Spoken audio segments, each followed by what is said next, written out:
El silencio del teatro principal se quebró como cristal cuando Pedro Infante vio a su madre desplomarse en el escenario. No fue un desmayo elegante de las actrices de cine. Fue la caída brutal de un cuerpo que ya no podía más. El público pensó que era parte de la obra. Pedro sabía que era el final.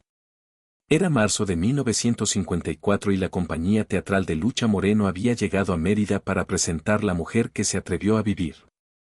Pedro había viajado desde la Ciudad de México específicamente para ver actuar a su madre, algo que rara vez podía hacer debido a sus compromisos cinematográficos.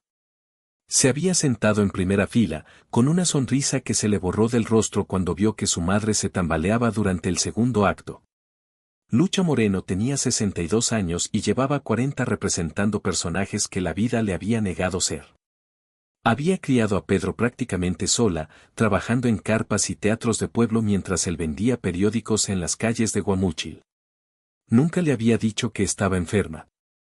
Nunca le había dicho muchas cosas. El médico que llegó al teatro confirmó lo que Pedro ya sabía en su corazón, un infarto masivo. Su madre había muerto haciendo lo que más amaba, pero también había muerto sola, lejos de casa, fingiendo ser alguien más hasta el último aliento. Pedro se quedó junto al cuerpo durante horas, sosteniendo una mano que aún conservaba restos del maquillaje teatral. Fue María Luisa León, la directora de la compañía, quien le entregó el baúl. Tu madre me pidió que te diera esto si algo le pasaba, le dijo con voz quebrada. Nunca pensé que sería tan pronto. El baúl era pequeño, de madera gastada, con iniciales que Pedro no reconoció, LMA Lucha Moreno de algo. De alguien que él nunca conoció. Pedro abrió el baúl esa misma noche en su habitación del hotel. Adentro encontró cartas, fotografías y un diario escrito con la letra temblorosa de su madre. Las cartas estaban dirigidas a él, pero nunca habían sido enviadas. Algunas databan de cuando él tenía 5 años. Otras eran de la semana anterior. 40 cartas que Lucha había escrito pero nunca tuvo el valor de entregar. La primera carta que leyó lo destrozó. Mi querido Pedro, hoy cumple 5 años y yo estoy en Guadalajara trabajando en una obra que nadie verá. Te compré un juguete, pero no tengo dinero para el autobús de regreso. Tu abuela dice que eres muy inteligente. Yo solo quiero que sepas que cada noche en el escenario, cuando finjo ser madre feliz de algún personaje, pienso en ti y lloro por dentro. Las fotografías mostraban una mujer que Pedro apenas reconocía. Su madre joven, con vestidos elegantes, junto a hombres bien vestidos en restaurantes lujosos. Su madre en teatros de la capital, con su nombre en carteles. Su madre sonriendo de una manera que él nunca había visto en persona. Había toda una vida anterior a él que ella había enterrado en silencio. Pero fue el diario lo que verdaderamente lo quebró. Las últimas entradas revelaban una realidad que Pedro nunca había imaginado. Su madre no había sido solo una actriz de provincia. Había sido la amante de Rodolfo Gaona, uno de los productores más poderosos del cine mexicano. Había estado a punto de obtener papeles importantes. Había estado a punto de ser alguien. Todo había cambiado cuando quedó embarazada de Pedro. Gaona le ofreció dinero para resolver el problema. Ella se negó. Él la vetó de toda la industria. De la noche a la mañana, Lucha Moreno pasó de ser una promesa del cine mexicano a una actriz de pueblo que criaba sola a su hijo. 24 de febrero de 1954, decía la última entrada del diario. Pedro está filmando, El Gavilán Pollero. Lo vi en el periódico, tan guapo, tan exitoso. Nunca sabrá que su carrera empezó con el final de la mía. Nunca sabrá que cada peso que ganó actuando, yo lo perdí por él. Y está bien así. Un hijo no debe cargar con las decisiones de su madre. Pedro cerró el diario y salió a caminar por las calles vacías de Mérida. Era casi el amanecer y el aire húmedo le pegaba en la cara como una bofetada. Su madre había sacrificado todo por él y nunca se lo había dicho. Había trabajado en teatros de mala muerte para que él pudiera comer, y cuando él finalmente triunfó, ella siguió actuando en esos mismos teatros porque era lo único que sabía hacer. Regresó al hotel y siguió leyendo. Había más cartas, más revelaciones. Su madre había seguido cada película suya, había coleccionado cada artículo de periódico. Había estado en la premiere de Nosotros los Pobres, pero desde la calle, viendo a las estrellas llegar, viendo a su hijo brillar desde la distancia. Mi Pedro ya no me necesita, había escrito pocas semanas antes de morir. Ha encontrado su lugar en el mundo. Yo seguiré en el mío, que es pretender ser otras personas porque ya no recuerdo quién soy cuando no estoy actuando. Tal vez es mejor así. Tal vez algunas madres están destinadas a amar desde las sombras. Cuando Pedro volvió a la Ciudad de México para el funeral, llevaba el baúl con él. Había decidido que enterraría a su madre como se merecía, no como la actriz de provincia que había sido por culpa de él, sino como la estrella que pudo haber sido.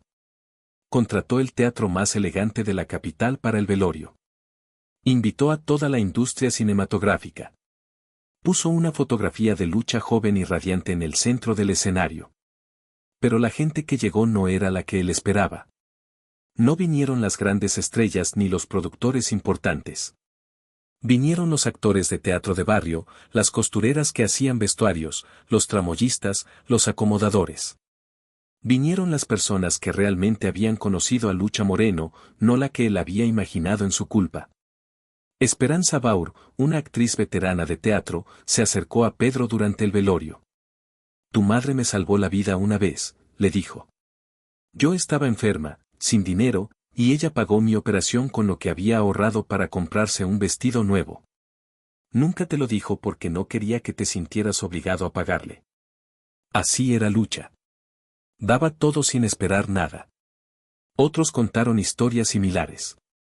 Su madre había sido el refugio de decenas de actores fracasados, de mujeres abandonadas, de niños perdidos en el mundo del espectáculo.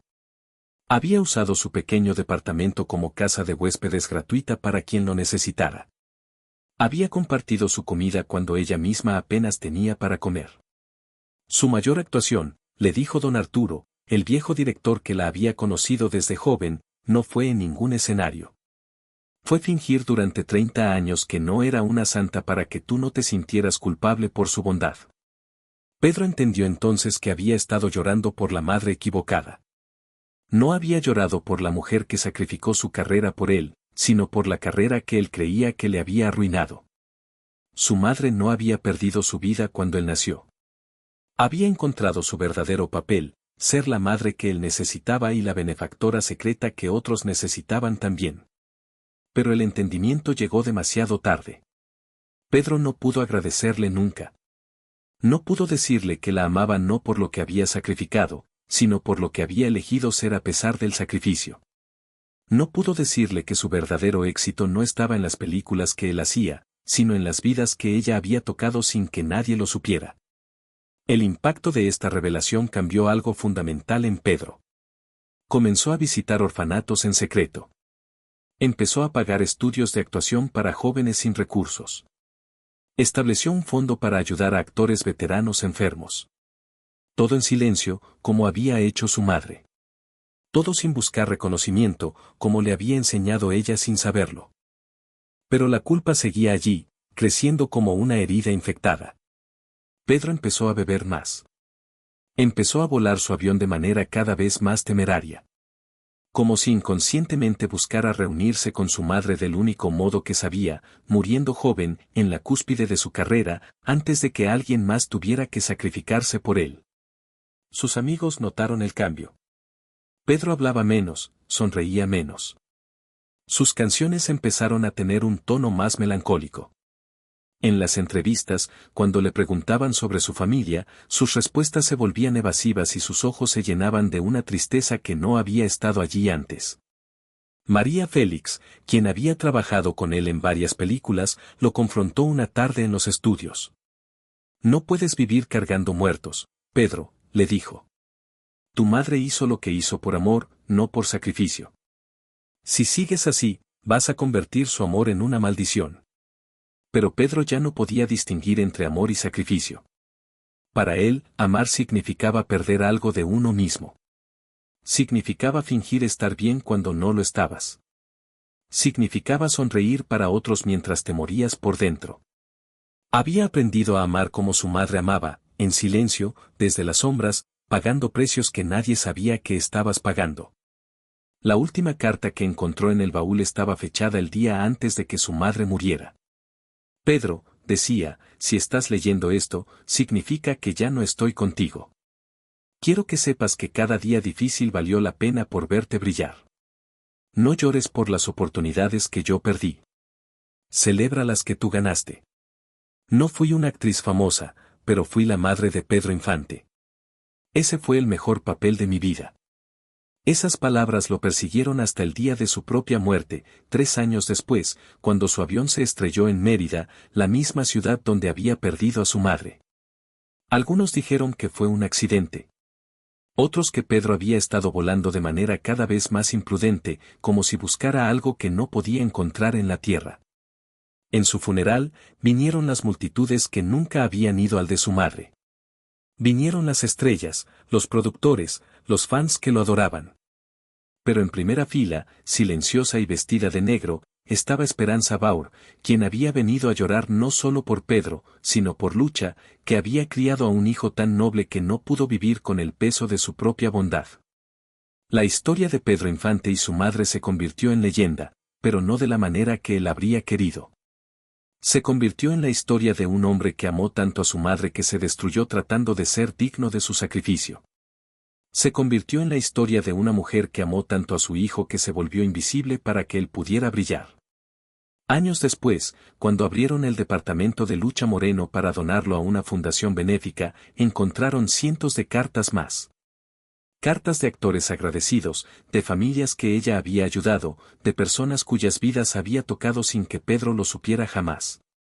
En una de las paredes había una fotografía de Pedro de niño, y debajo, escrito con su letra, mi obra maestra. Pedro había pasado su vida buscando ser digno del sacrificio de su madre, sin entender que para ella, él ya era digno desde el momento en que nació. Había muerto cargando una culpa que su madre nunca había querido que cargara. Había vivido tratando de pagar una deuda que ella había considerado un privilegio otorgar. La verdadera tragedia no fue que Lucha Moreno hubiera sacrificado su carrera por su hijo. La verdadera tragedia fue que Pedro nunca entendió que para su madre, criar a Pedro Infante no había sido un sacrificio. Había sido la actuación más exitosa de su vida, el papel que había interpretado con más pasión y el único aplauso que realmente había necesitado, ver a su hijo convertirse en el hombre bueno que ella había soñado que fuera. En el México de hoy, cuando alguien habla de madres que lo dan todo por sus hijos, invariablemente alguien menciona a Lucha Moreno. No porque fuera perfecta, sino porque entendió algo que su hijo nunca logró comprender, que el amor verdadero no cuenta el costo. Simplemente ama, y al amar, encuentra su propia recompensa en la felicidad del ser amado. Pedro Infante murió siendo el ídolo de México, pero vivió siendo el hijo de Lucha Moreno. Y tal vez, al final, eso era lo único que realmente importaba.